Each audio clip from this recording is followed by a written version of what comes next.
Nie je to tak dávno, čo Združenie novinárov a autorov píšucich o cestovnom ruchu Fižec Slovakia zorganizovalo letnú akadémiu žurnalistiky pre novinárov z rôznych kútov sveta. A pretože si mnohí návštevu našej krajiny zdokumentovali aj za pomoci hľadačika fotoaparátu, už vtedy v slovenskom Fižete vznikla myšlienka výstavy, ktorá by verejnosti ukázala momentky z cestovania mladých.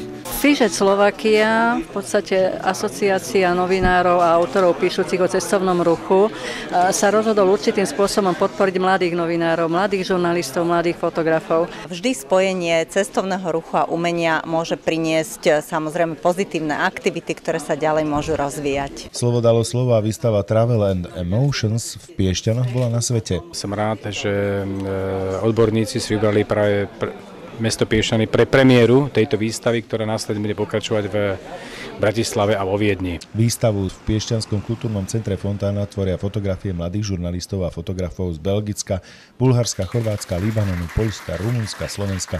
Zastúpenie tam však majú aj študenti fakulty masmédií Paneurópskej vysokej školy v Bratislave. Viete, spravíte fotografiu, povie vám kolega, povie vám pedagóg, že je dobrá, ale kde ju vystaviť? A takáto iniciatíva je naozaj vynikajúca, sme veľmi radi, že sme mohli spolupracovať a myslím si, že to je veľké plus práve pre tých študentov. Predsedom medzinárodnej poroty, ktorá rozhodla, že prvá cena na premiérovej súťažnej výstave Fižetu Slovakia poputuje do Bulharska, Georgovi Kozhuharovi za let nad Dubajom, bol pedagóg fakulty masmédií Paneurópskej vysokej školy v Bratislave Marian Pauer.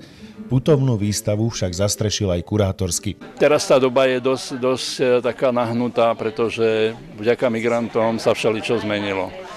A istota a bezpečnosť dostali dobre na frak. No ale ja si myslím, že to nemôže trvať do nekonečna. A že ľudia znovu budú cestovať a znovu budú mať zážitky z tých ciest a bola by obrovská škoda, keby tie zážitky si nechali len pre seba. Pre TV Vega, William Šuška.